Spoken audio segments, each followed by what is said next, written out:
Welcome to the Porsche Club Insider, your one stop for all things Porsche and PCA. Here's your host, Vu Gwyn, and the Insider crew.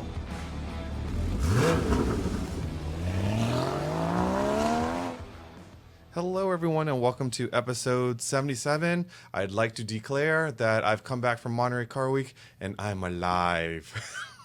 I made it through Hotel Del Monte. Yeah, but you did not make it through not being pulled over Okay, by the police at Hotel Del Monte.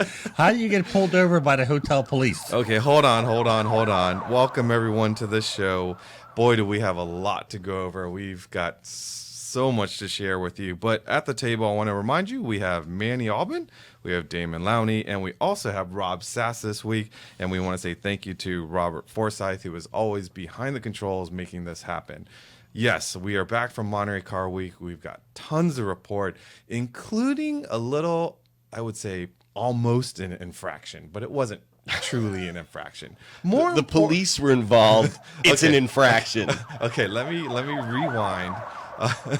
So I was supposed to arrive at the Hotel Del Monte like around 10 o'clock, 10:30. Can we back up and explain what the Hotel Del Monte is? Because it's not a normal hotel, right? Okay, so for those previous listeners know that. Previous listeners know that hotel. we had an opportunity to stay closer to the Werks Reunion venue, Monterey Pines Golf Course, by staying at the naval base there, and it's Hotel Del Monte. And Just the executive committee, not the staff. well, those that chose or was chosen to stay there. And Manny popped the news in one of the last podcasts that it was apparently a well-known haunted hotel. Who was the chosen one? And so anyways, I was supposed to be there around 10:30ish or so, but I didn't arrive until 1:30 because of plane delays. Now, for those of you that are watching YouTube, let me show you the scene in which I approached after I got through the main gate at the hotel. There is the hotel, and it doesn't even look like a hotel. It was dark. All we need is a priest with a hat on looking up at the hotel. I can't tell you You how... have the Exorcist Part 2. I can't tell you how terrified I was, but I was just going to be like, I'm going to take it. So there's not even a Hotel Del Monte sign. The door actually just says administration because it's not completely a hotel. It's part administration as well. But I saw like the rolling luggage carts. I'm like, it must be the hotel. And I walked through. There was a single person at the desk, and I was, actually that helped me because I was like, if she's not scared, Did you reach over and touch them to make sure they weren't a ghost? I was like, if she's not scared, then I probably shouldn't be scared. Anyways, got checked in. This is an older place, right? Older place and very echoey and dark wood and no air conditioning. But it was actually pretty decent weather. Says everyone who doesn't have air conditioning. Yeah. But go ahead. So got checked in. She wanted to know if I wanted to check out the basement of where the breakfast place was, and I politely declined. Went to, which then I thought was a creepy elevator. Again, those of you who are watching on YouTube, you can see the photos there. And I don't know who they got as a drywall specialist for the hotel, but the walls have these things. Looks like people are trying to come out at you through the walls. And I just, So, but I have to say, once I got into my room, it was actually a very nice room. The weather was... Did you sleep with all those lights on? Yes, sir, I did. Absolutely. And it was a great hotel. There was nothing creepy about it. And I look forward The lights didn't turn themselves on and off, or... Nope. What about the closet that looks like a portal to hell? I don't know what's behind there because I never opened it. I just kept it shut. I lived out of my suitcase. The lack of AC wasn't a big deal? No, it was nice weather. Nice weather. In truth, the Portola Plaza, where RM is, years and years ago, wasn't air conditioned. And back then, you had the choice of either roasting or leaving the windows open and listening to the sea lions bark all night. I did hear. Was that hotel close to the water? Because I do remember hearing. It's a couple of blocks sea lions. Yeah. Now that I think about it, I did hear something. Is that what you kept on saying to yourself? It's sea lions. It's sea lions. So the second demonic sea lions. The second night, because I got there so late, obviously no one knew what time I got in. But the second night, Melanie was in the same corridor as I, and all of a sudden, as soon as I walked through the room, I put my headphones on because whatever. And she texts, she's like, did you hear the 2 loud thumps in the hallway? I'm like, nope, headphones are on. I can't hear a thing. So, hey, if you don't hear it, you can't be scared of it. So, Right. So anyways, all that was good. Now, the potential infraction. So the speed limit on the base is like 20 miles an hour, which I was going the speed limit. I was actually going back to pick up some executive council members to go over to the Porsche Party. And, it's just went along, and then I just turned left, right? And so then I see the police officer behind me, and then he throws on his lights. But I'm like, I'm not speeding. I didn't do anything. I was like, he can't be coming after me. So after he threw on his lights, there was a stop sign, and I stopped, but I didn't do a full stop because I paused. I paused because I wanted to get out of his way. But then he followed me. He followed me, and so now I'm right in front of the hotel with all his lights are on, and so he walked up to me, license and registration. So I have my license, but it's a rental car. So Manny, where do you think the registration is? I don't get pulled over, Boo, so I really don't care. I would guess the glove compartment. No. Your rental agreement. Yeah, but do you have a rental agreement when you rent the car? I just stick it in the glove compartment. They don't when you pick it up, and they don't give you a rental agreement. I guess if you're Emerald Club, Yeah, you don't. you just drive through. You just drive through. Yeah. Right? Don't they email you something? Or I always get something in like a little envelope, and I just show them my license and then I move on. You are special. I guess. So, anyways, I'm the Coal Club, not the Emerald Club. So what did you get pulled over for? So he says license registration. And he says, "Do you know why I pulled you over?" And I'm, honestly, sir, no, I don't. And he said, "Yeah, you failed to use your left signal." Were you driving a BMW? You see him a BMW owner. now I was in what was I in a Honda, the truck Ridgeline, the Honda truck. Honda Ridgeline that had Kentucky plates. Okay, I don't know if that means anything, but anyways, pulled me over because I didn't use my left turn signal. But then he also said, and then you ran the stop sign. And I was like, well, I didn't run the stop sign. I tried to get out of your way. Is that what you told him? No, I just I didn't say as much. I said a lot in my head, but I think I just did yes sir and no sir. Yeah. Came out of my mouth. I had a lot to say. Anyway, so he grabs my license. Oh, I said I don't have my registration, or I can look it up, or I can just give you the sheet that I used to get through the gate. So he walks back to his car, and he goes to his passenger side, which was kind of weird. And then he just kind of hung out there for a little bit. So I think I saw him like kind of radioed in. Now it took all of my willpower because the way my car was positioned and the way his car was positioned, you could see the front of his car with all the lights in my side view mirror. You're going to get a photo?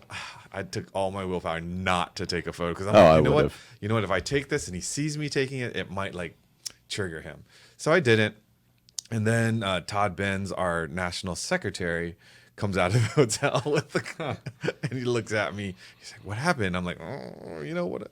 And he said maybe I shouldn't. So he kind of yelled across to me. He didn't come to the car. He said maybe I shouldn't get in the car right now because that's who I was picking up. So he sits at the. I'm glad it wasn't you, Manny, because I'm sure if you Did you had get come out of the curb cited? next to the And car.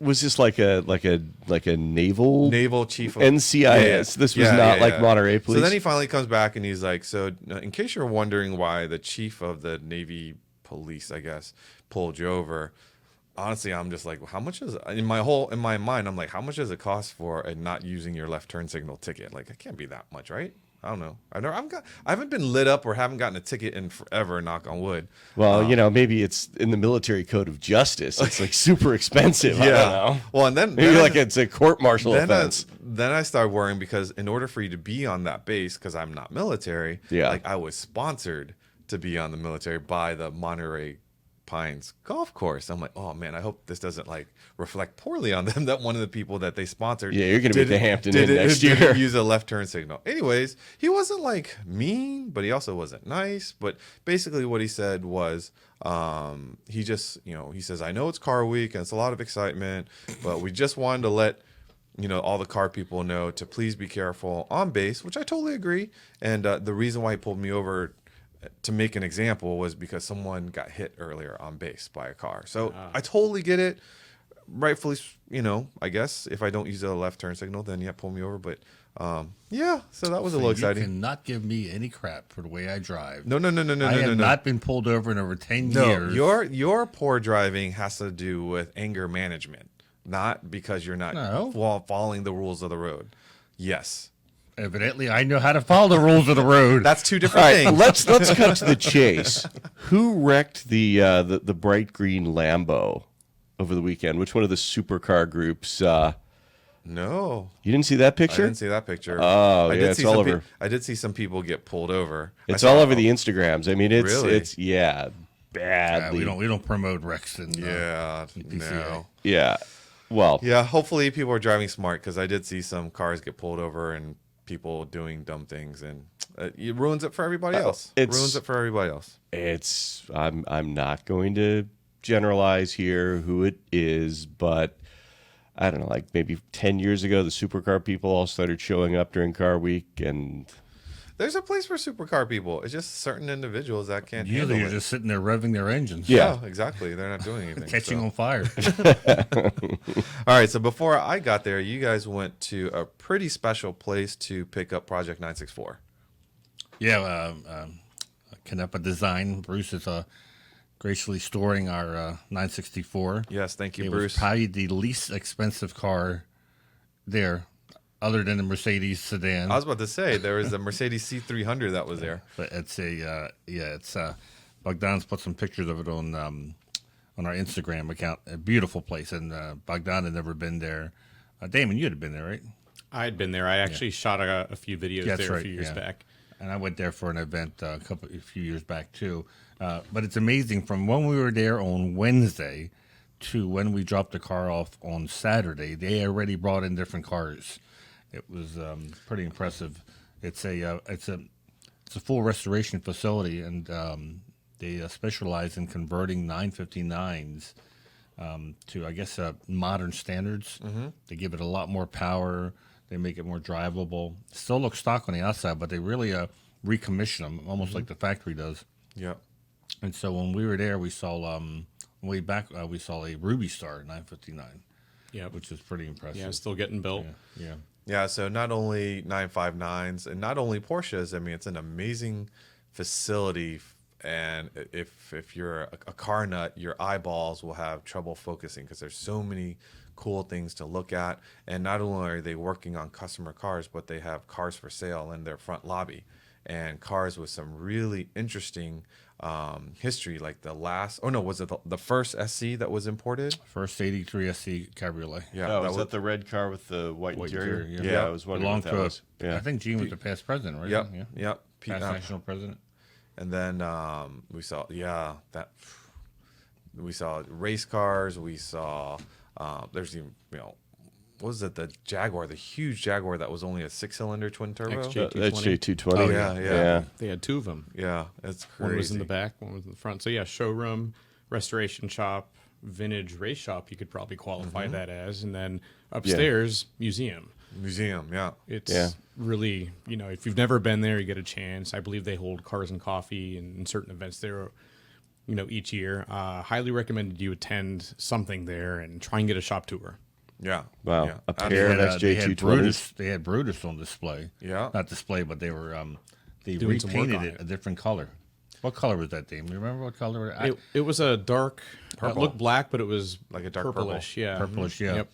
Yeah, that was a car that belonged to Ferdinand Peake's wife. And she was constantly changing the interior color. And this was a 916. Beautiful car. Yeah, everything you looked at, nothing was normal. It was, I know Bogdan walked right by a first series 73 RS lightweight, 17 built. Yeah. But you can't blame them because there were so many cars to look at. You didn't know what to look at first. And so many of the cars that they're working on, as great as there is support for parts from Porsche Classics, some of these race cars and older cars where there are unique parts, they have full manufacturing facility on site. That's so incredibly impressive. Yeah, we never even got to across the street. They have a new showroom which you could see through the window had a Carrera GT. And some somehow other we're going to have goodies. to either go early or stay later and maybe catch a full tour during Rennsport because right. I want to go back. I want to During go back Rennsport. When they're not busy. When we got to pick up the car. Sneak The over funny to thing was, showroom. everything, if you looked at it, I wish I would have taken a picture, but it was like every single car had a note that said, need by Rennsport. yeah, it was half a part, and it was like need by Rennsport. All right, let's see. And then you all went over to the barn early. Was it Thursday? Yeah, Thursday morning we had an interview with Rod Emory for a video that we'll be publishing in late September, and that'll be about Porsche's entry into Le Mans with the 356 SL all the way until they won their first Le Mans overall with a 917. And we had Rod Emory talking about the SL because he restored the one that won its class back in 1951 at the 24 hours. So yeah, it was before the barn opened, or Porsche's Entrum is what most people probably know it as, during Monterey Car Week. And I know last year they were still setting up when we got there, actually, and I believe it had just opened or was about to open when we left.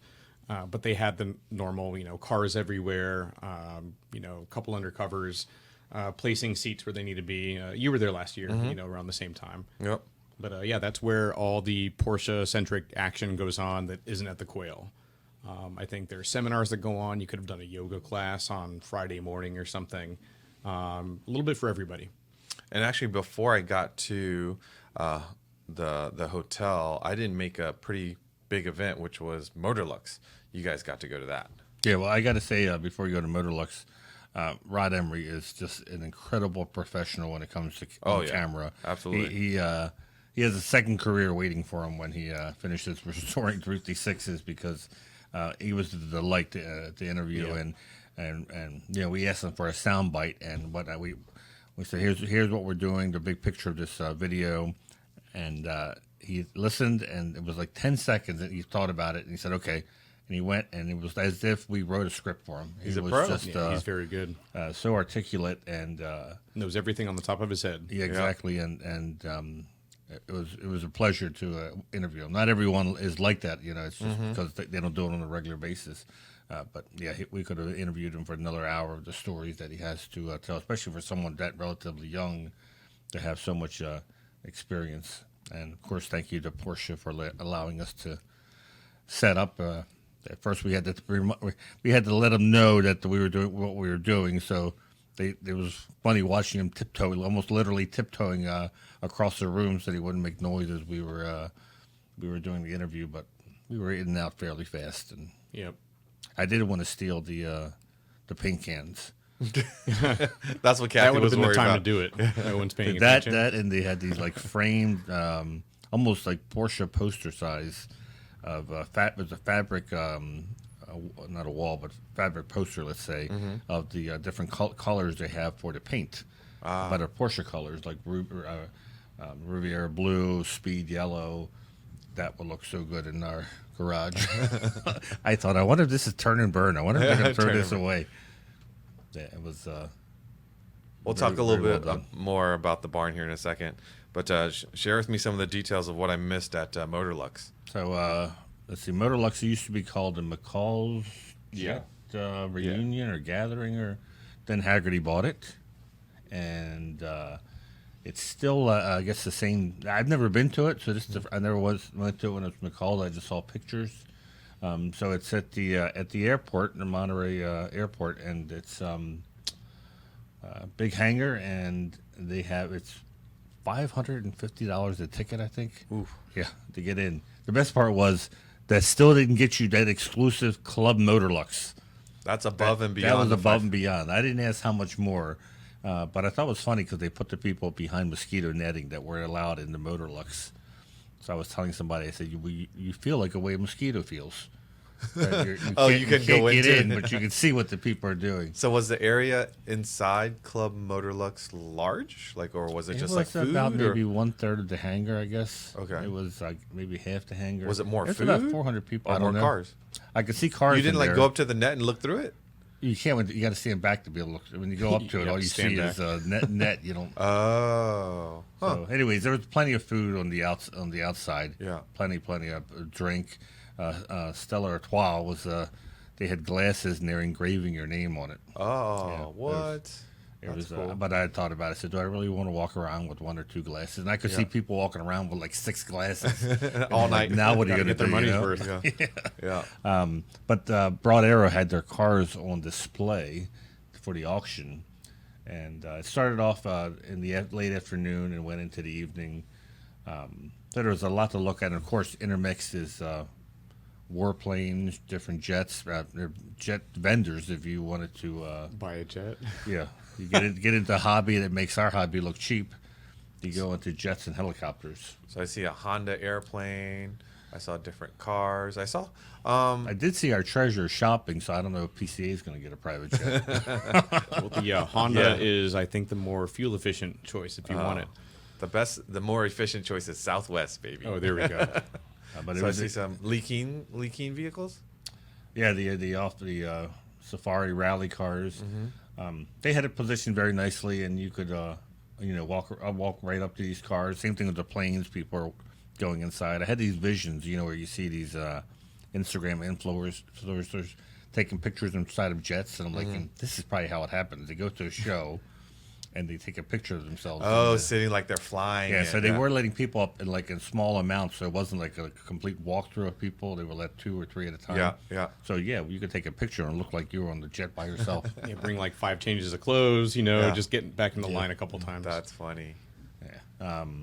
That they had like the RS Spider that raced at with the America Le Mans. They had the 73 RS rally cars. Is that rally car, or there are 2 that have that Yes. same livery there if you're watching YouTube? Were those the East There's African actually 3 of them that have that. Because I was going to say, which one stayed at our office for, what was it, like a few weeks? The third It one, was- not those I two. can't those remember 2. the number. Yeah. They're all the same. Yeah. Yeah. Yeah, it's I didn't realize there were still that many around.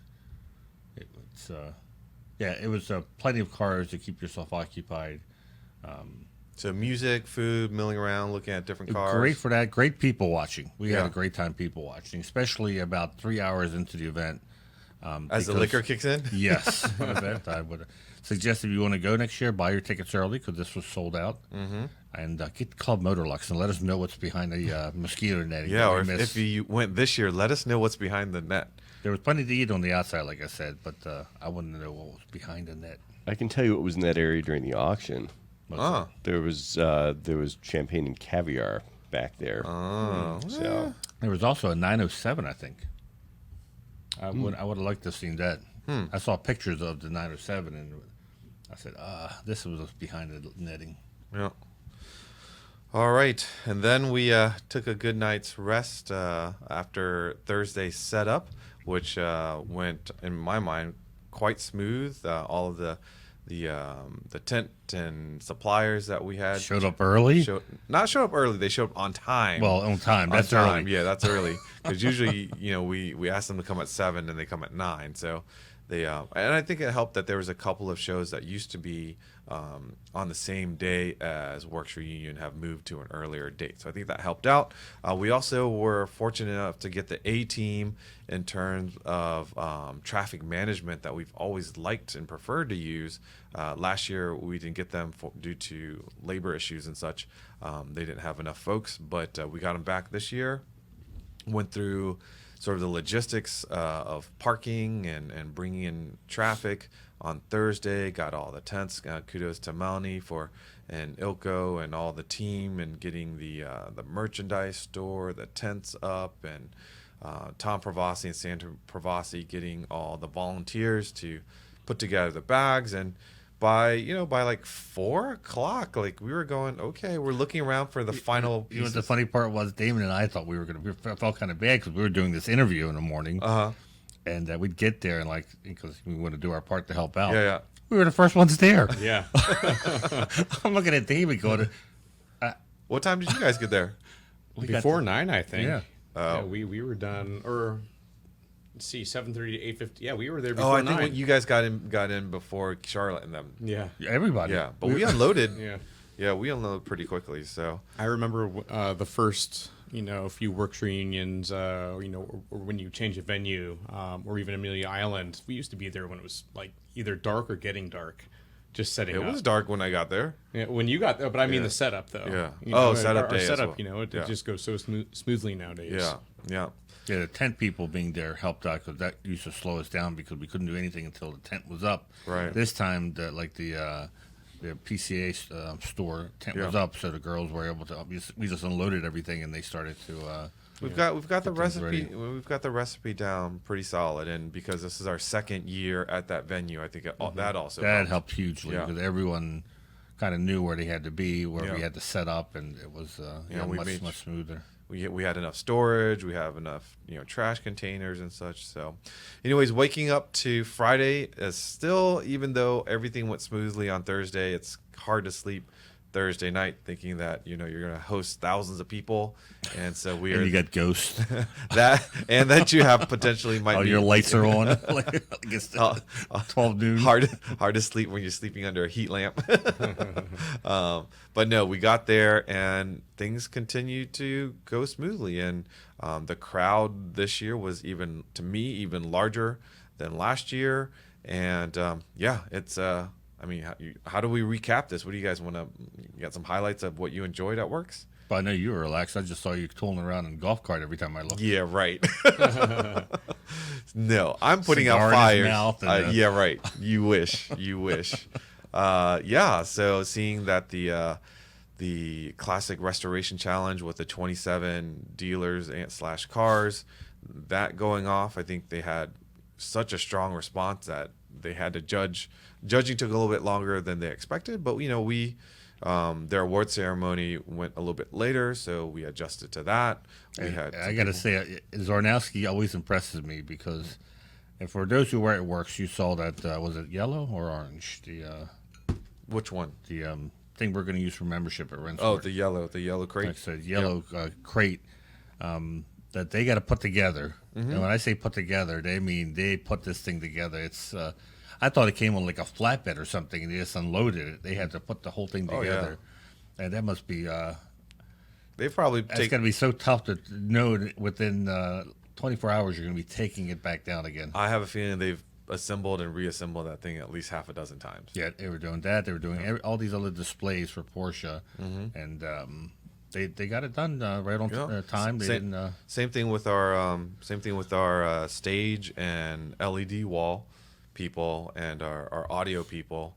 They did a fantastic job, and I actually was like floored as all the corral cars. I know we had some amazing judge cars, but the cars that were parked in the corral were almost equally impressive. And the one car that went by and I couldn't catch it, but thankfully I think you or Tom Pravasi caught it, was a red 959 went, and I saw corral tag. I'm like, oh my gosh, that's I was walking. I that's was gonna get walking buried over, in the corral. I was walking over to look at was it Brock with his rooftop Yep, tents. yep. So I was walking over there, and I heard my name being called, and I turn around, and there's a 959. They're asking me what they should do because the guy said he was supposed to park with the supercar. Well, I knew that we don't have a supercar Yeah. display. So I looked, he had a corral, and I thought, yeah, we're not going to stick him in a corral. No. So I said, hold on 1 second, and then I walked over and I spoke to you and said, where can we stick this in the front stage? I asked him, how long are you going to be there? And he said, just till like 1 o'clock. And so I said, perfect. And yeah, we parked them in the front. That was a big hit. Yeah, 'cause even though we've seen 959s, a lot of people have never seen a 959. Exactly. And we had some kind of an all-star showing up around the stage, and we'll give you an idea of it. Just I know you'll get a full video. Damon will be posting later today. Yeah, It'll editing already be up by the time It'll be you up by the listen. time you guys listen to this. But yeah, so we had Porsche Classic brought in the freshly restored Mirage from the movie, and then Rod Emory's And son-in-law. we have to find out where you can get the hood badge. The hood badge on Mirage. Yeah. That'd be popular. Wait. So when all the Camaros were doing it 10 years ago, it wasn't cool, and now it's cool. I'm not going to put it on my car, but it'd be a pretty cool thing to buy. Okay, Yeah. good. Let's see. Yes, it is cool because. And it's then a we Porsche. had Graham Rahall's Dakar. Yep. Then- Which they parked perfectly. I did. Oh, okay. Well, you like Well, that? You I like mean, it? Yeah. it's so-so. He never wants to give me credit. He takes it back. He takes it back. Then, of course, we had the awesome Heritage Edition GT3 RS, which certainly was a crowd pleaser. And what I loved is the person that was tending to that car actually started it and let it run a couple times. Oh my God! I It saw was- like 50 different people sitting inside of it. That seat's gonna get 'Cause worn I asked out. somebody, I said, that has to be a PCA car because every time I looked, there was a different person Yeah, sitting in people it. were sitting in it, getting out, opening things. So good for them. Same people in Because- the jet were taking pictures of themselves. Couldn't get an allocation. And then next to that, we had a very uniquely colored green 356. John Deere Green, we found out. John Deere green. And by the time the gentleman gets home in the Pacific Northwest, that car will have turned 1 million miles. 1 million miles. He bought it with that many miles on it, and he's finishing it up to take it to 1 million. It has all its records. And Damon, any idea? Maybe you know already because you watched the video, but let me ask Rob then.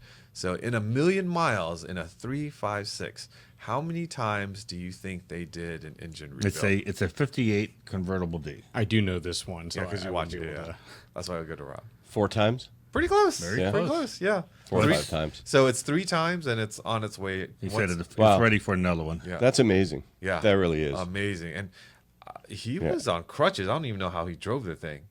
No, it's Right? He was on crutches. yeah. Wow. And I can't remember which leg. It must not be his clutch leg. It's, Yeah, tell me the whole story because I asked him what color it was because we were going to do the video of interesting colors on the field, and I didn't know what color green that was. Yeah. And that's John I Deere mean, green's one of the colors I struggle with, but when he said, "God, I'm kind of embarrassed to say what the name of the color is." I'm like, "Why is that?" He goes, "Well, it's John Deere green. It's the same color as the tractor. The guy who had it loved John Deere tractors." And I thought it looked cool. It was good. It had lots of patina. I said, "Well, I said It was everybody relates to it now because it's an easy color to recognize." So I won't spoil the video because there's a lot of other cars that we covered during the walk around. And Manny had a great idea. He chose a lot of the cars with unique colors. So hopefully you'll enjoy that video. Well, like I said, it makes sense that only the colorblind guy would pick the unique colors. Yeah. So after Werks Reunion, Ilko and I headed out to, before going over to the barn, we headed over to Gunther Works. And they had their, not only did they have the green 993 Speedster, but they also had the turbo mule that was going to be going up on the hill on, was it the Saturday that they did that? Or up The hill climb? The hill climb? Probably Sunday, right? If it Or was Sunday. like last Was year. Sunday. Oh, that's right. It's on Sunday. And I think they took FTD. Oh, nice. Yeah, they took FTD with Patrick Long at the wheel, I believe. That makes sense. Yeah. Yeah, so got to catch up with them. Then we ended up heading over to the barn, and this is where I guess the Friday night who's who, all the Porsche world people want to be there, and we got to run in. We saw, of course, Kathy Lee. Were you there, Philip Damon? Mounty. I was not. Were you there, Rob? Did you go? No. You didn't go. No. So it's not really the who's who. The other Yeah, who's if we're the not other there. who's who. You guys got to go on The Thursday. brown nose of who's who. Go ahead. No, just some of the auctions. No resentment here. Yeah. Not at all. And the Porsche is dead to me now, but that's fine. The star of the show was not only the paint cans, because definitely there was a lot of paint cans and paint can themed stuff, but Right. the mighty Spider. Who originated the whole paint can thing, though? Are you going to take credit for No, that? I'm not. Wow, That you're going is to take a credit for it? stretch. No. Wah, wah. No. I was talking about Renbow and the scale that is used therein. I don't know who came up with that, but the paint can scale Yes. with Renbow to measure rarity. Yes. Visit So, Renbow.org. if you Renbow.org. Check If you it haven't out. already. Yeah, but and I had seen the car at Goodwood, but to spend more time with it, not in the middle of a torrential downpour was pretty cool, and that was a Spider This RS. guy here got to drive it, not to stand next to it. I know. I got to put the top on it. So all That right, was fun. I think you should share what you got to experience with the Spider RS. Well, before they let you actually sit in the car, they have to make sure that you can get the top on the thing in case there's a downpour or something. And they really, I got to tell you, they completely undersold the top. I mean, they made it seem like it was, a rain top from a Jeep CJ5 or something like that. It's actually very, very well engineered. My frame of reference for it was I had a Triumph TR 4 years ago that had a hardtop that was pretty cool. It was kind of the precursor to the Targa. It was the glass stayed fixed, and you remove this aluminum thing, and if you get caught in the rain, there was something called the Surrey top, which had this little delicate frame that attached to it and a piece of canvas that draped over that. And you weren't supposed to drive over 50 miles an hour where the thing would blow off. So that's kind of what, because Andreas Pruniger was talking about, the inspiration was, roadsters, British cars and the cars like that from the 50s. But it's actually really well engineered. You basically clip it on. There's a single clip at the windshield header, and then you sort of unroll it. There are 2 pins that go into the rollover structure, and then these 2 cables that you hook onto something, and then you close the rear lid, and there are 2 handles there that provide tension. They say that the factory people can do it in a minute and a half. The best journalist time that I saw was about 3 minutes, but the top is really actually pretty nice. You're not supposed to go over 120 miles an hour with it on, but it's well engineered and snug. I wonder if having a sprinkler going on at the same time you were doing it, would make you do it any faster. You know how they say you can get out of a burning car really fast? Yeah, I think they probably should have so. just squirt a hose on you guys and see how quickly you could put a top on. Yeah, but no, the car's amazing. At this point, everybody's read a lot of the first drives, but it's set up. It's not track focused like a GT4 RS. Yeah. It is definitely a lot more compliant. It's a car that you could, if you lived in Southern California, you could daily the thing. It's not oppressively loud until you really, really get into it, or, with the top on, it certainly magnifies the sound. But, everything, most of what you liked about the GT4 RS, the really phenomenal turn-in, the great brakes. How long did you drive it for? About 2 hours, but I have to confess it was raining for a lot of that time. So top up? Top up, yeah. Top up. A little bit of top down. So my buddy who has a GT4 RS Visoc, yeah, he says he can only take like half an hour in his car, and he's like, it's like his head is ringing. Right. It's that car is incredibly loud. I mean, so it was is loud. The Spider as loud? No. Really? No, but the top off, it's not. It is kind of an echo chamber with the top on. But yeah, I mean, when we drove the GT4 RS, we had helmets on, and it was still loud. Yeah. But no, this isn't. I mean, the exhaust note is, at lower RPMs, it's a little bit metallic. I wouldn't call it, it's raspy. But as soon as you get over $4,000, the intake sounds start mixing. It's almost more intake than exhaust sound. I was about to say, it's more intake sound. Yeah, it's beautiful. The $9,000 red line of the car, it's absolutely amazing. But we were remarking, we were driving it in pairs. I was driving with the guy from Motor Week, Alex, and we're like, this is really not oppressively noisy. With the top down, if you're really not getting into the car, the top magnifies the sound. It's a little bit louder, but it's not like the GT4 RS. I mean, they really were focused, I think, on building something that you could semi-daily. So I think, as you said earlier, the GT4 RS is, they build with it being the ultimate track tool in mind, right? Right. But I think this car, as having a conversation with Calvin Kim, he's like, Vu, this car was built with being the ultimate street car. And I think that's where most people really use their car. And like driving a GT4 RS Visoc like my buddy does, he doesn't drive it every day. Yeah. He probably couldn't drive it every day because he wouldn't enjoy it as much. But Calvin was like, this car, You absolutely is it. could. The only thing that was missing from my standpoint, because it's more of a street than a track-focused car, was manual transmission.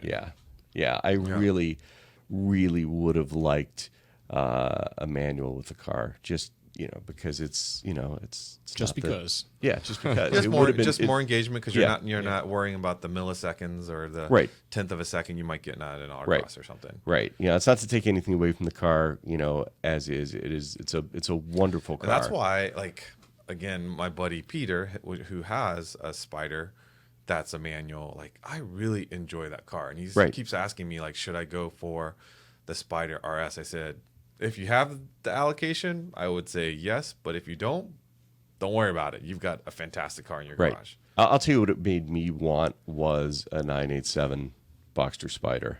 Oh. And I shouldn't say that because Now you're going to you know, I want these cars Rob, to if you stay keep your mouth semi-affordable. shut, we can afford these, but if you keep on telling everyone on the Right. podcast, You know, literally is the words left my mouth. No, that we're ship going to be has on the sailed. outside looking. Yeah. Not yet. It's still a very affordable car. 987 Yes. Spiders. They're like at least 65, 70. But look what Right. what the next generation Spider goes for, That's true. Right. Yeah. Right. I mean, and if you can, and that top is more convoluted on the 987 Right. than anything. Right. That's, If that's you what can- makes it so cool. Yeah. if you can live without the buckets, you know, if you can, steal the, I mean, you know, I think most of them had the buckets a lot of them didn't. because they came with the buckets. You Yeah. had to specify that you didn't want it. Seats are You easy. had to opt out of the, Yeah. Either yeah. way, that's Yeah. Either way. Yeah, but I mean- don't buy the 987. Just get a 718. not until Manny Be buys like one. everyone else. yeah. It does. It does. The best thing Porsche did was make this car just PDK only because the regular GT4, the Spider guys are very happy that there's a stick shift, so now they don't feel as bad. Right. With But I'm like you, Rob. Like more power. I come from days of a Jeep, a mini top, and everything manual. And I've even our 986 Boxster has a RS top. Yeah. That's manual. So it's like a 987 top to me is not that hard or that tough to deal with once you know how to do it. Right. I mean, you know, it's once again, if it starts raining, those 2 Yeah. minutes are an eternity. Yeah, but you know. Well, honestly, though, you can get, you know, I mean, you are going to get wet, but you can get everything fastened, you know, you can get everything in place and at least shield the car from the downpour pretty quickly because, Your body. You're going to get wet. well, no, The car no, will you're be going to get fine. wet because you're going to be fiddling with all the stuff. But I mean, you know, you hook it up to the windshield header. There's one central latch, you know, then that's connected. Then you unroll the thing. Look. So I lived with the Jeep. There's this thing called weather.com. You read the forecast. If you know it's going to rain, you leave the top up. If it's a nice day, you have the top down. It's not that hard to figure out. well, I mean, I had an E30 BMW convertible once, and I'd never put the top up, you know, and I hadn't bothered before this sudden downpour to figure out what the drill was, and it took me like 10 minutes to find the little latch that opens up the That's boot. your fault for being ill And then the prepared. down- Yeah, it's totally my fault for being ill prepared, but I You know mean what the that secret's was going to not. be is what I have with my Z3.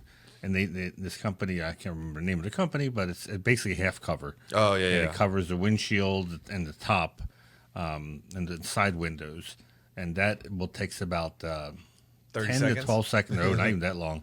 10, 12 seconds to put on or take off. And you just roll it up and stick it in It's your like trunk. it's like a rain hat for your car. Yeah, basically, Yeah. and it poncho. is waterproof. It will keep all the water. I use it because my tap leaks, so I'll put it on the car Well, when I you know use it when it's hot out too, because to keep the it's sun great out of your because car. all the sunlight it keeps out. But I just roll it. It's up, like a stick it car in the cover, trunk. but it only Right. covers the. it's all the vinyl. greenhouse. It's got a vinyl backing on the outside and it's fabric on top. And it dries really quickly. But if I were to get a Spider, I think I might get one of those for a Boxster and just keep it in the trunk. We actually have one for You a heard Boxster. it here, ladies and gentlemen. I think somebody's shopping for You something. just said I he's gotta buying tell a you- Spider. Now that I think of it, I don't think that the top on my TVR is really, you know, any less convoluted. Is than- that the thing you're most worried about with your TVR? The top. No, that thing it's Oh, been God, here we go. it's been It's been 2 great. years and nothing is broken. How many miles have you put on it though? Probably about 4,000 miles. In 2 years? Yeah, 2,000 miles a year. Not on a flatbed. No, You That- driven that thing? Yeah, Oh. yeah. This reminds me. I will now admit that maybe because of the wager that I owe you a Greek lunch. Because you've kept the 996. That's a very expensive Greek place, right? Yes, it is. Xenia. Xenia. Because you've Xenia kept the with car. the dollar sign. Yeah. Kept it for more than 2 years. Yeah, I can't believe it. and there's no he's end gonna, in sight. he's gonna have lunch and then he's gonna sell it. Yeah, exactly. I gotta tell you though, if I'd paid attention to Manny's pick for Mart Fresh last week, you might have won this bet. What was no? Because it's been more than 2 years already, hasn't it? I have to check. I picked a $25,000 '84 911 Carrera. Oh, That had 200 and some thousand miles and some rust. yeah. And it's from New Hampshire. And I know the guy because he was, I think, the editor of the newsletter of North Country region. Anyways, it doesn't, you don't see the rust, but regardless, Rob and I were talking, it would be one ultra cool daily. Yeah. Yeah. Even with a little bit of rust, you just deal with it. Just and, live you with know. it. Yeah. I hope that went to an end user. And Wait, we so don't, if it- so so- we don't see it. miles is not much. Yeah, I really hope that we don't see it at a certain Actually, dealer. the picture was taken at the track. You can see it has track seats in it. Oh. And I said, well, and I wrote my little piece that means that the car has been taken care of because if you're a track person, you're getting everything up to shape because you don't want anything breaking on the track. Fresh And fluid, if you fresh want to oil, fresh right, and if you wheel want to bearings. change those out, as everybody knows, 911 comfort seats, high back from that era went in 944s. They went in 924s. They're really not all that hard to find. And So they're has not it been 2 expensive. years or am I early on the bet? I got to check the dates. You Let's might check be the early. dates. Yeah, I do not want I to have take a feeling I owe you lunch, but it's all good. I'm proud of you actually. I'm proud of you that you've kind of your stable of cars has not really changed. Or Well, it hasn't, but you realize that there was a divorce in there that kind of, imposed. I didn't want to say that, but the you artificial, brought it up. the artificial stasis kind of thing. You can't. Well, So would you have sold the 996 if that I don't hadn't think so. happened? You I really think so? don't. No, I'm getting.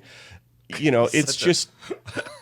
you say that you firmly believe that. But how many times have I driven it here? I mean, I've put crazy miles on that car. Yeah. I want to say that I've put close to, I don't know. I mean, it's not even on a collector car policy. I Yeah. mean, I can't. Out of all of us, I got to say you drive your cars the most, and you enjoy them, and then you sell them, which is fine. But the dog you're likes driving them. riding in the car. The Yeah. dog will not get in the wagon anymore. And you haven't. Have you done much other? You did a bearing. You did the seats. I did the seats. I did the water infamously pump. did the Oh, water pump. Oh, you did the filler neck. Yeah, that I broke, broke. with doing the water pump. But that didn't discourage you. You still kept it and you still love it. That's awesome. Well, it. I wonder if Rod's put more miles on his 996 than you have in yours. I have put In 2 30 years. Well, no, I mean I bought it with 55,000 miles, and now it has like just over 90. So Yeah. I mean So- I've had mine for a while though. I've had mine since 2005. Yeah. Yeah. Yeah. Wow. Okay. Yeah, You've had yours. but for, the first, I mean, 30,000 miles of the miles that I've gained on the car, that was in year one, and then after it kind of became a garage queen. So not many miles since then. yeah. But I did get to autocross it. I don't know. Did we talk about it in the last podcast? Yeah, yeah, last podcast, the one Oh, I was. I love driving that thing. Now it's just such a sweet ride. Well, I mean, let's face it, 996s in general, we've said this a million times, are finally getting their due. But, they're the last normal 911 with a curb weight under 3,000 pounds. And they feel small, they feel light, they feel nimble. But I think Manny spotted possibly opportunities for people that are looking for Yeah, Rob and I were 996s. talking about this yesterday that pricing is softening. Yeah. Yes, And I've unquestionably. seen 996, of course, the vaulted 99 996 that everyone wants. Yeah. They're becoming affordable. I mean, they were over 30, up into the 40s for Yeah. a long time. And we just saw one for like 30,000 with 50-some thousand miles on it. Really good looking. And I've been watching it for the past 6 months, and it looks like some things are softening. So I mean, the ones with over 100,000 miles seem like they're back into the low 20s. So, as you can see, 996 turbos are the same way. They're falling too? Mm-hmm. Ooh. Yeah. Interesting. yeah, there was one, on Facebook Marketplace. It was a turbo, an X50, like a 2005 X50 cab with 80,000 miles, coolant pipes pinned, all the stuff done. It was a tip, which was, kind of a little bit of a buzzkill, but it was $52,000. And that struck me as Wow. a really good Wow. deal. I think the number one, number two cars are still going to be up there. Yeah. Yeah. Because they're more rare to find Yeah. cars in that condition. But Or if you're great looking colors. for a driver, Maybe Yeah. there's some good deals to be had here. in the Yeah, next- I mean, your now you standard. should bet if Rob can hold off from buying another car in the Double next down? year- Should I in the double next down? year. Well, I Double will down tell years you. back. I will tell you what's going through my head. Yeah. And one of they did a heritage drive along with the Spider RS drive, and one of the cars they had was a 944 Turbo Cabriolet, which 500 cars built, none for the U.S. If you're driving it, I could see why we got the S2 and not that car, but. That's a car that's always kind of interested me. I just think you don't see them very often. I think it's one of the few convertibles that I find to be prettier than the coupe. I think it's just a really interesting car, and they're still pretty inexpensive. There's one on the mart right now for $16,000. I could see adding one of those at some point. You see my face just blink over. yeah. I'm just like, Oh boy, here What? he goes. no. So you saw a turbo cab 944 on the mart? No. He drove I a drove 944 that. one, yeah. There was a museum's car. I drove that, and there's an S2 cab on the mart right Is now. it white for with the blue 16. top? In No, DC? it's white with maroon interior and I think a black A top. PCA member in DC has a white with blue top for sale, $25,000, and Oh. it's mint. Wow.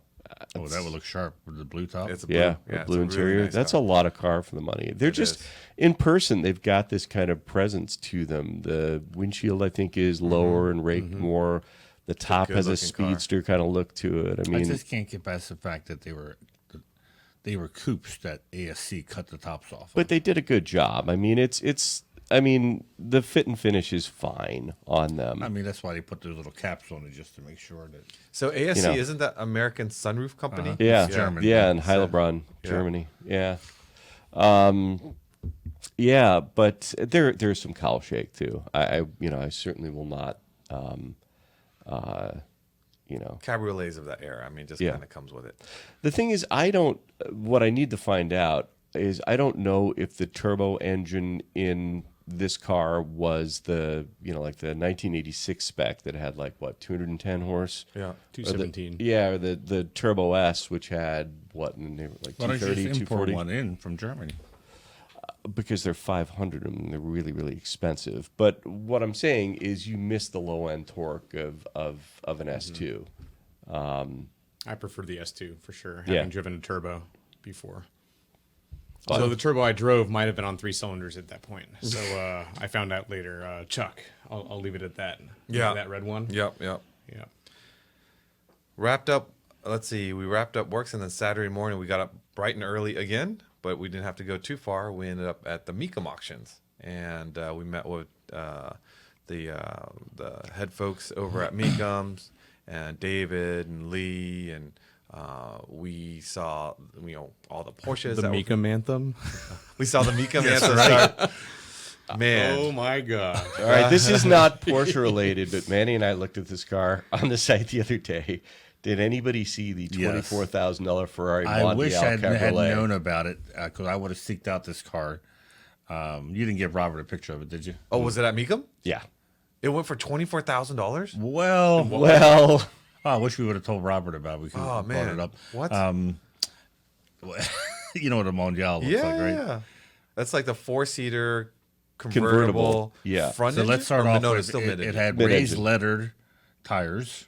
It had mirrored wrap on the rocker panels, yeah, like and chrome you know how mirror. the Mondial has the vents on the front Yeah, yeah, hood. yeah.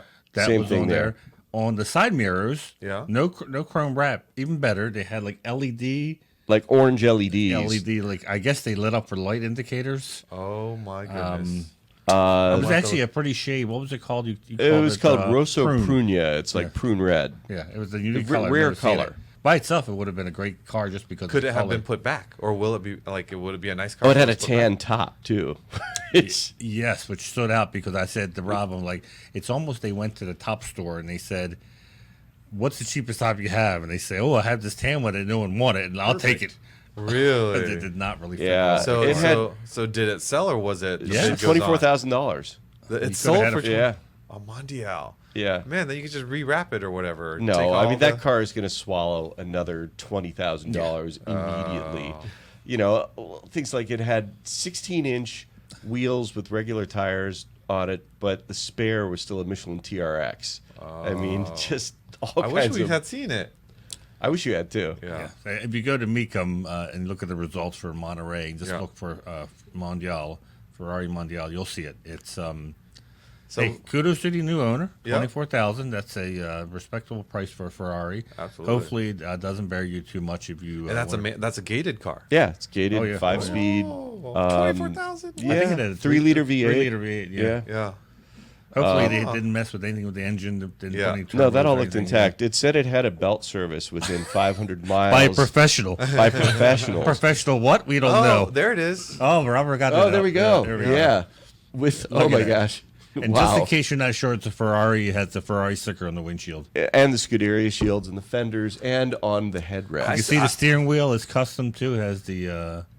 I mean, I see a diamond in the rough. I like that. We forgot about the spoiler, We Rob. forgot about the spoiler. It gives you lift. Yeah. Look the angle at it. It's, they put it on They backwards. put it on maybe? backwards. Yeah. Yeah, and for the first angle that we looked at the car, I thought the spoiler was a Continental kit, which would have been in keeping with the rest of the mods in the car. But Interesting. It's almost as if the same people that built the station wagon for the movie Vacation Yeah. built this. Wow. the wagon blue. The Wagoneer. family truckster. I don't know. So the I vents on the hood and or in front of chrome the wrapped. hood. Chrome wrapped. So that's chrome. It looks blue, like No, blue they chrome painter's wrapped. tape right no, now. no. It's chrome wrapped because the sky. It's the I sky's thought the blue same and thing. it's just- I thought the same thing, Damon. And so Yeah. we looked at Wow. it close on his laptop, and I was like, "Oh my God, it's mirrored." Sport And 5000. what are those tires? They're like raised. No, the Yellow. tire stickers. They're called tire stickers. Tirestickers.com. You can buy these rubber pieces and they're stickers in different colors because some people like wants it. to match the calipers. Yeah. and I've the- seen somebody with those stickers I've on seen a them, tire, yes. and they've Well, if probably he been on knows- there a little too long. If he knows the web address, he doesn't want to admit it, but he's bought it. No, I haven't bought it, but I definitely know of it for sure. Like I said, honestly, I could look past all this and see something kind of cool for 24 grand. A gate shifted Ferrari. The seats look pretty decent. The interior looks decent. I mean, if you could undo all you this could undo stuff, a lot of that stuff. Yeah, Look how many times it says Ferrari. We can play a game. Drinking game every time it says I don't know. I Ferrari. mean, I think those are just like little. Oh, like, the seat covers. What does it mean for Yeah. underneath? Yeah. Well, Ferrari leather doesn't exactly wear Yeah. well. Ask me how I know. But Yeah, the engine doesn't look that fresh. So. no, Good starting point. Good starting I mean, point. if Wow. you're, especially if you know a Ferrari the mechanic. spare or- looks great. Is that orange thing a traffic cone squashed No, in? What that is must that? be the toolkit. I don't know. Toolkit. If it's no way, you would not leave the toolkit at the auction with the hood up because those toolkits are worth about $1,000. So I liked how it's a little raised. It has that Yeah. 911 Dakar look to it. yeah, Do you see the Oh, side look at the mirrors? Look at the mirrors. side See the side mirrors. mirrors. See my side So mirrors? those must be. You could have aftermarket? used that when you weren't making turn signals earlier. I'm gonna give you. I'm gonna give you credit for tying it back to an earlier story. That was very good. that is great. Yes, well, if I I mean, had this. the thing is, I mean, Mondial Spiders are kind of the lowest, rung on the Ferrari ladder, but they're not bad cars. They're not fast, but they sound really good. Yeah, they're and convertible. It's a 4-seater convertible Ferrari. I that remember. spoiler, I that remember is- seeing them at the dealerships and Do going. you like that, "Man, Damon? That's like defying every law of aerodynamics for performance. You think about the person who put that on there and how did they not ask themselves, did I put this on backwards? Because that actually looks backwards. No, the way they're looking at it is the curve of the side of Yeah. the spoiler actually follows the Follows curve. the roof. Yeah, no, it follows the fender, and that's why they think. Probably it looks wonder right. why at 80 miles an hour the car starts to feel scary. Oh my god.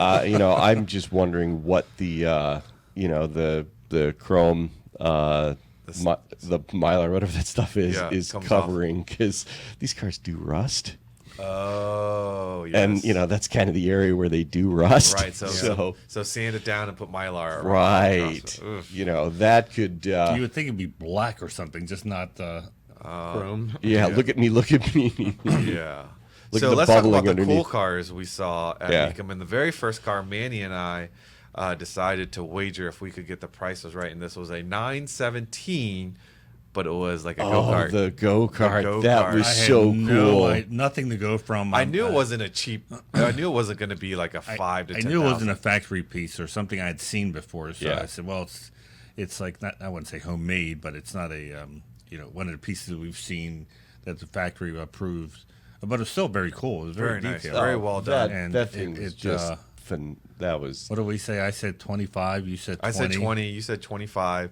And Went for they 32? did the national anthem, and then they did the Mumm anthem, and got all people jazzed up. And it must have worked because this 2020 917 go-kart went for 33 grand. $30,000. 33. What, with, what, well, it's what, 33 did, with what the, did Bogdan go? He goes, I said 25,000, and when he says that's more than my car, and it went for 30. Actually, that's twice as much as what I think he's hoping to sell his car for today. I did zig him.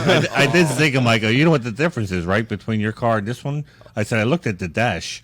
This doesn't have a check engine light. Oh, you're so mean, Manny. You are so mean. It was a cool car, and I knew it was going to be a lot, but I didn't realize it was. It even had a center, the fan, the horizontal fan on it. Yeah. I bet you I And it couldn't has sell my tires Cayman from- for that much money. 30. 30 for a modified If you- Cayman? Oh no, I think so. Well, it's air conditioning's fixed, maybe. The air conditioning exactly fixed, right. cleaned up a little bit. So, anyways, we stayed there to watch a couple more auctions. Actually, we wanted to stay to see the very first Porsche of the day going through, which was, I think, a 2000. Forget the year. 19? Yeah, it looked like that would be right. 19 Something like GTS. that. 991 GTS. 19 GTS in chalk, and thanks to David and Lee at Mumm, we got Aaron Ambrosino up at the auction top table, he got to whatever. hammer it? He got to hammer it, but Nice. unfortunately, he didn't get to hammer it like hard because it didn't sell. So he only got to kind of lightly tap the hammer. Got up to like 90 something, I believe. 90 something, and it no bid. passed? They don't say no sale, they call it the bid goes on. Yeah. And then the car actually goes out to this area on the lawn where all the bid goes on cars go, so then people can then make offers on it. So and I think a lot of deals are made even after that. Yeah, a lot of things happen post block. And then we walked around and kind of highlighted the Porsches. We saw a Speedster. We saw a bunch of 356s. We saw a cool Japanese Carrera RS.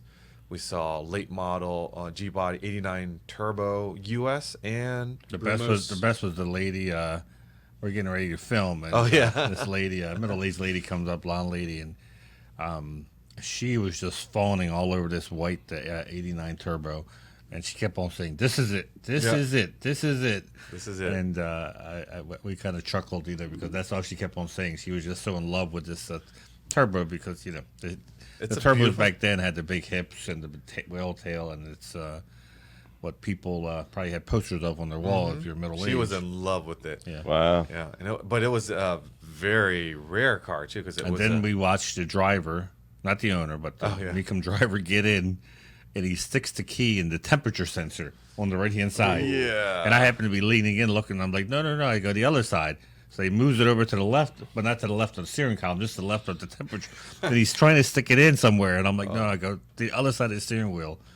Then he went in, and then he turned it, and nothing happened. I'm like, you got to put the clutch in first, and then turn it on. Oh, boy. Right. Did Yeah. you like school him on the whole, Le Mans No. start thing and No. whatnot? No. Man, Then he we missed went on to look opportunity. at other cars. We looked Because at, you know what, I thought to myself, some of these cars that are older cars, I wonder how they.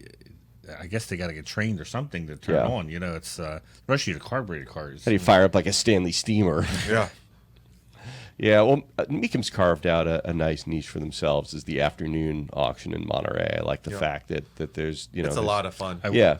It is very exciting. I'll give Yeah. them this much because other auctions, the higher brow auctions we've gone to, I've like almost fallen asleep with how slow the auctioneers talk. And here it's so fast. Yeah. Everything's The energy, so fast you paced. feel it. Yeah. Yeah. It's you're- fast paced. So they got lights going on. They got the screen, this pricing, and you're trying to keep track of what's the Everybody's and the dancing, price. It's and the easy. auctioneers are singing. It's easy to get in and out of there. There's plenty of parking. The best part is as the price is going, it's calculating the monthly payment, and then to the right of it is the finance department. Like I love that. Really?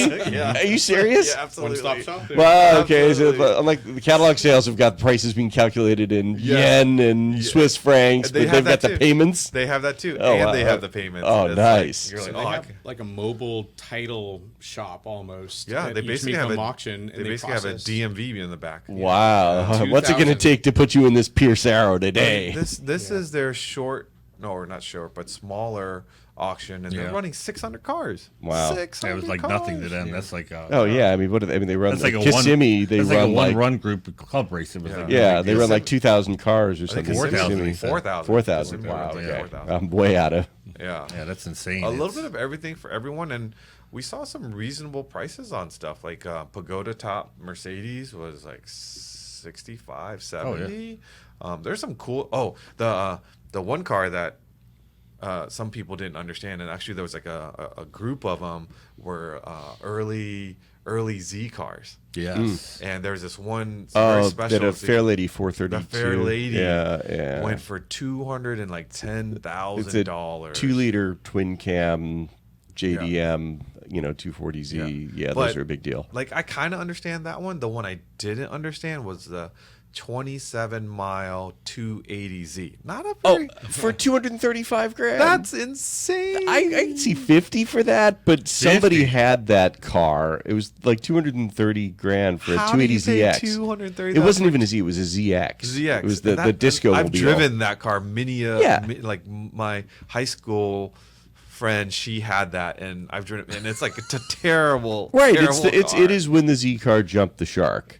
It really is. I mean, I don't. But I guess it's the that's lowest mileage one maybe around or something. Does Z mean friend zone for you? Yeah, totally. I don't know. I mean, if you're You totally caught on to that one. I was friends with, but at least I got to drive her car. Yeah, but I don't know. As always, Monterey, some of the best stuff is street parked or parked, in the parking lot, at events like Werks or Yeah. street parked in Monterey. I mean, there is some amazing stuff just sitting. Yeah, and the people that came through too. We had Spike and Zuckerman come through at Works. We I had saw Patrick Long. Patrick Yeah. Long, Matt Farah was Matt there. Farah. The dog in the car. Oh yeah, what's his name? Bowser? No, not Bowser. I'm not sure, but I got another Sticker? clip of that. So I was video, watching so- the news the night before Works at the hotel, and they did a bit on him. And I think the owner has a different car for whatever He event does. he goes to. He does. Wow. Different outfit for the dog, and they showed him at like some hot rod show, and he was driving around like a little hot rod. That car, that little doggy has more cars than we do. It And was it's amazing. so well behaved. Yeah. So well behaved. My eyes popped out of my head because I saw him later in the day at RM at the auction in a different car. Oh yeah. Yeah. Yep.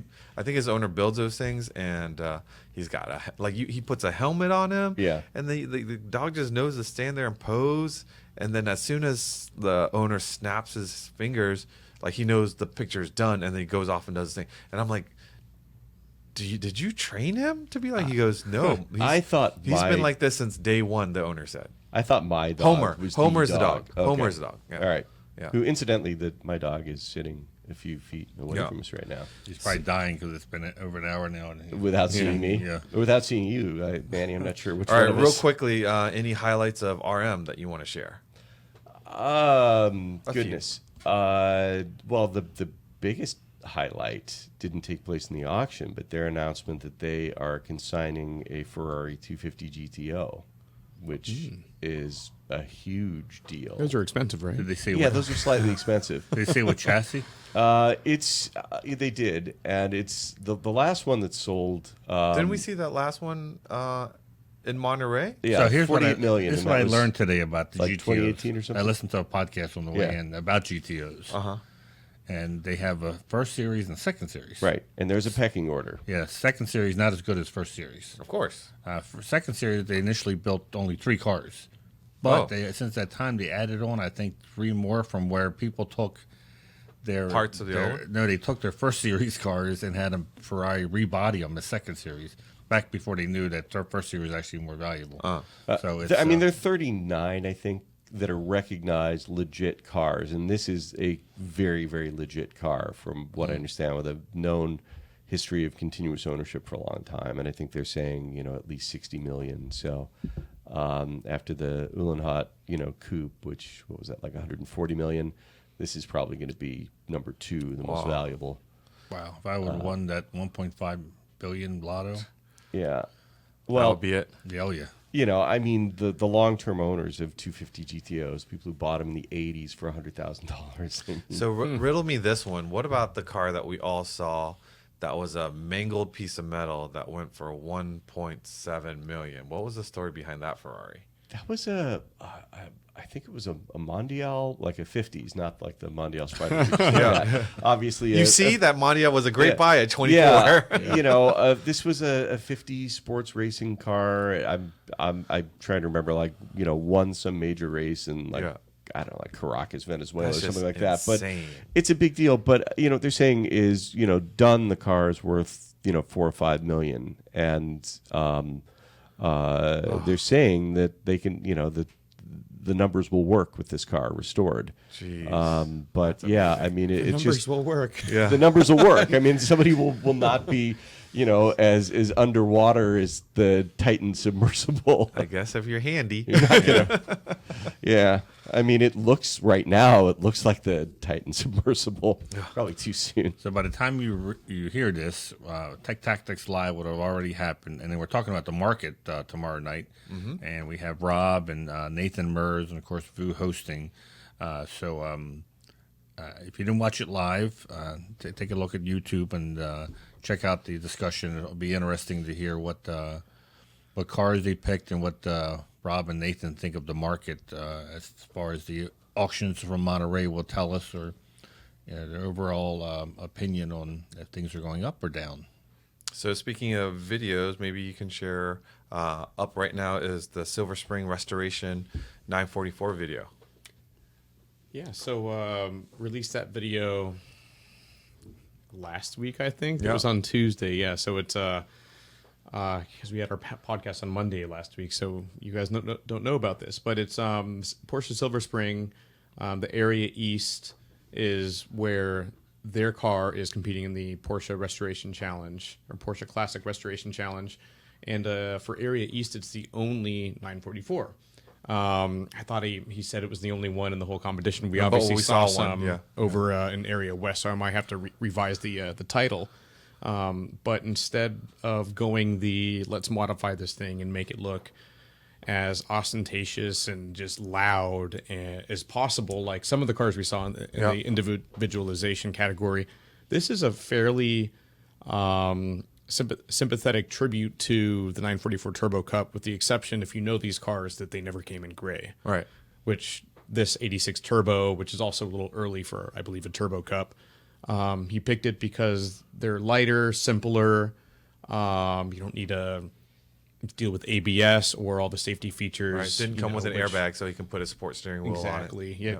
So it's a very nice car. Looks like a Turbo Cup. And probably the best part, since he's putting all these Turbo Cup parts on it, even the things you can't see, or I shouldn't say he, but the dealership, Silver Spring, is that's a street turbo. So you can go and drive that on the street, once it's finished, and basically know you're driving a Turbo Cup, and you can get it through emissions or inspection. That's cool. You know what? I like the look of the 944 Turbo phone dials, the offset on them. Yeah, I they think look this is great. a cool look. I've always loved phone dials. I like me too. I like painted phone dials. Like, Yeah. that's very Turbo Cup look to me. Yeah.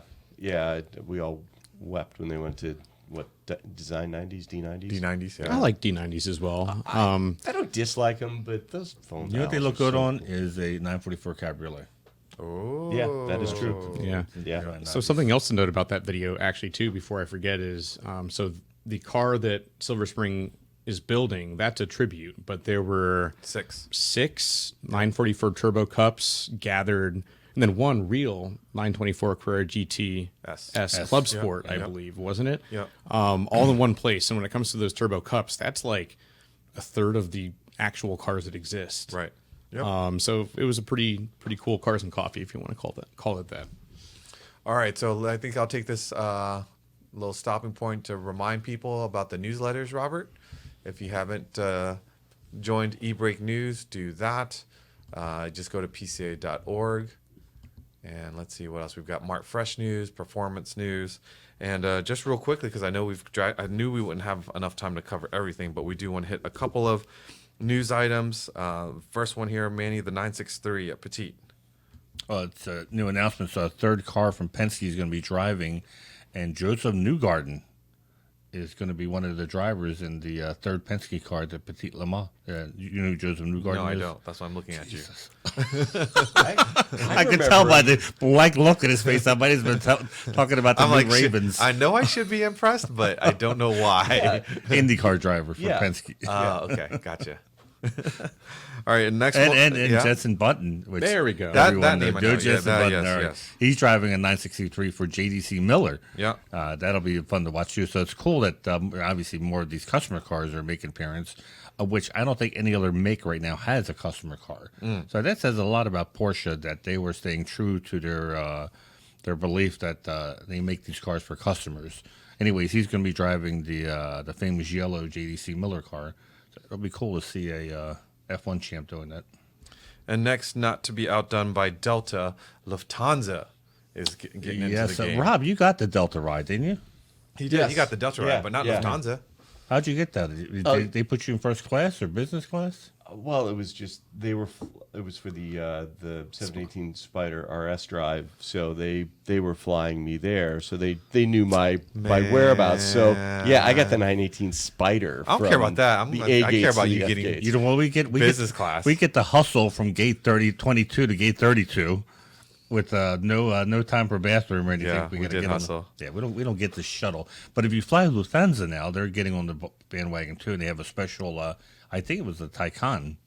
They had Cayennes. They also had a Taycan in like multicolor. Yeah, the multicolored one is the one I like. But yeah, it used to be a van, and now it's a Porsche. Pretty cool for their first class goers, which I'll never. On the window, it says Lufthansa wishes or celebrates Porsche's 75th anniversary, something like that. Wow, that's cool. I'm surprised that Lufthansa didn't go with the other Stuttgart brand, just because Delta seems to have, I'm sure their money talks. Yeah. Yeah. Wow, that's cool. So the next news item was a video that I watched a couple times because I thought it was Yes, really it is cool, I super just- cool. Kudos to whoever thought of this. It was, of course, the 911 Dakar. We know it ran at the Nürburgring, and it did reasonable times with the off-road tires. I like but how this time, they just randomly, take certain exits and go over everything that they can. well, they put on there a note that said, "Do not try this basically at home." Yeah. That this was a closed circuit. What was it called, Damon? It was exceeding track limits or something like that. Yeah, something like that. The video. Yeah. No Track track limits. track Thank you, limits. Robert. Yeah, and they were just driving over everything. Oh, yeah. But There see, we they go. cut through. If you're watching on YouTube. It's almost like what you want to do in Gran Turismo when you're playing the game. I was just gonna say that's what you do in Gran Turismo. What you don't do in real life. And at a DE or in a club race, that's what you never ever do, is to put 2 or let alone 4 off. And keep your foot in it. Right. In Gran Turismo, you nail that corner just right. You can go straight off into the grass and actually come out ahead. Oh my goodness gracious! And it still did like a 7:36 or something, some crazy time. Yeah, so if you go to YouTube and look the 911 Dakar off road or no track limits, it'll come up, and it's a pretty cool video. Yeah, 739. 7:39, I know what I'm 40. doing this That's afternoon. So that's insane. less than 10 seconds away from a Carrera GT back when that car was new. But it's not the same track travel true. though, right? And So- he cut the corners. The shortcuts. Still. Still corners, but still that's impressive. nonetheless. And in our comments from our last podcast, we had talked about a very special blue car that was going to be in Monterey, and it showed up at Pebble Beach, and it did impress. Yes, I was watching the Pebble Beach streaming show on YouTube yesterday, and Alois Roof and his 901 prototype. So somewhere in one of the articles it said it's the only prototype. That's incorrect. Yeah. Whoever wrote that article, there's actually, I know of at least 2. Yeah. Being Don Maluzio has a Frankfurt Auto Show car, which is red, which will be at Rensport Reunion. Right. And there's a red one at the museum. And this There's blue one, there's an article in the works that you There's guys a- know about too for us. the a slightly Maluzio different one take is on this. phenomenal if Yeah. you've never seen it, because the sunroof moves forward instead of backwards. And there's so many little. I was lucky enough to see a presentation on this car when it was just restored years ago, and it's just amazing. That's a factoid I didn't know. The sunroof moves forward. It's in the center, so it moves forward, and that's why they originally on Don's car, Porsche said it wasn't real, that it was a California BS that was put on afterwards. And Don was like, "I've been in the car industry all my life. This is way too complicated for some aftermarket guy to cut a hole in it In the middle. to put a sunroof." and he was convinced this was factory, and they actually went to the factory several times. And he finally got a hold of an engineer who was around back then, and he remembered exactly how they built this sunroof and how it worked and everything. So then finally Porsche had to acknowledge this was the Frankfurt Auto Show car. But the blue one, from what I read, was the Earl's Court Auto Show, the one in London that they showed in that same year, '63. And it's a beautiful color blue, and he won first in class at Pebble Beach, and hopefully we'll have it on display at Rennsport at the PCA 75 years of Porsche streetcar display. We've extended an invitation. I think Mr. Roof is going to take it and bring the And car. that car had two pretty special owners before him, right? I believe, was it Piek and Mesker? was it Mesker? Yeah, I think so. And then it would have been a Porsche family member. Yeah. Mm-hmm. Yeah. Yeah, and from what I understand too, is Alex Roof had the car for a long time, and nobody knew he had it. It was almost like hiding in plain sight. Really? I believe he didn't realize the person he bought it from used it as a just a car, and so I read the story before Pebble like a couple months ago. Pretty sure he bought it and he was young and he used it just as his driver, and it was sort of sad. And then he realized later that Just dumb luck. it was a 901 and it was a prototype. What the heck? Yeah. Could Yeah. you Can imagine? you imagine, Damon? That could be your Camry. You don't Yeah, know. It's a I might have it, prototype. except it's 98. 97 is when the XV20s Okay, came out. Don't let the so- details I was get in the gonna say, way. don't early let enough. facts ruin the story. Right. All right, so just go through some of our events here. Of course, we're getting ready and full steam ahead for Rennsport Reunion 7. Volunteer registration is still open. Yep. Parade laps, I think, are just about sold out now. We saw some Thursday and Sunday. Still Thursday and left Sunday over, yep. available? Okay. And then the PCA Open House, which is September 9th, is in fact sold out. So if you didn't get in, I'm sorry, but we'll catch you next time. Let's see. What else before we sign off? Anything, gentlemen? Nope. All good? So thank you for listening. If you aren't currently a PCA member and own a Porsche, what are you waiting for? Grab that VIN, head over, and we'll get you set up. If you're looking for your Porsche, try out the test drive program, and we will help you find your dream car. Remember to follow us on the podcast Instagram page, behind the scenes photos and videos, Porsche Club Insider, all one word. You can always email us at podcast@pca.org or simply comment on YouTube. We love, of course, the likes, the comments, and please subscribe if you haven't already. Until next time, stay safe, and we'll catch you down the road.